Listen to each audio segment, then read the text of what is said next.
నేనైతే అడిగేసానండి. నాకు కూడా నెల నెల ఎంతో కొంత ఇవ్వు నాకు ఖర్చులుంటాయి గదా! అని. అప్పుడు మా వారన్న మాటలకైతే నా ఫ్యూజులు అలా ఎగిరిపోయినియి. అంటే ఇంట్లో నేను సరుకులు తీసుకొచ్చి ఇస్తున్నాను గదా! అన్నీ. ఇంక నీకంటూ ఖర్చులేముంటాయి? ఏమన్నా అడిగినా గాని నేను తీసుకొస్తాను. ఇంకేముంటది అని అన్నారు.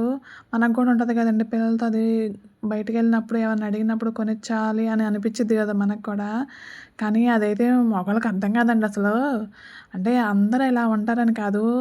కొంతమందైతే బాగా అర్థం చేసుకునే వాళ్ళుంటారండి. ఇంట్లో పనులకు కూడా అది బాగా హెల్ప్ చేస్తారు. డ్యూటీలకెళ్ళొచ్చి పిల్లల్ని చూసుకుంటారు. మళ్ళీ ఇంట్లో భార్యలకు కూడా హెల్ప్ చేస్తారు. అంటే అప్పుడు కాలంలోనైతే పెద్ద పట్టించుకునేవాళ్ళు కాదు గదండీ! మగవాళ్ళు ఇప్పుడు కొంచెం ఎడ్యుకేషన్ పీపుల్ అవ్వటం వల్ల కొంచెం ఇంట్లో కూడా పట్టించుకొని కొంచెం భార్యలకి హెల్త్ అది బాలేకపోయినా గానీ హెల్ప్ చేయటము, ఏదన్నా ఇంట్లో పనులవి షేర్ చేసుకోవడం చేస్తున్నారు. అంటే మీకనేది ఎలా ఉన్నది కామెంట్ బాక్స్‌లో కామెంట్ చేయండి. అంటే కామెంట్ చేయడం వల్ల మన వీడియోస్ ఎంతవరకు రీచ్ అవుతుంది అని మనకు కూడా తెలిసిద్ది కదా! మన ఛానల్ కూడా లైక్ చేసి, షేర్ చేసి, సబ్స్క్రైబ్ చేయండి ప్లీజ్.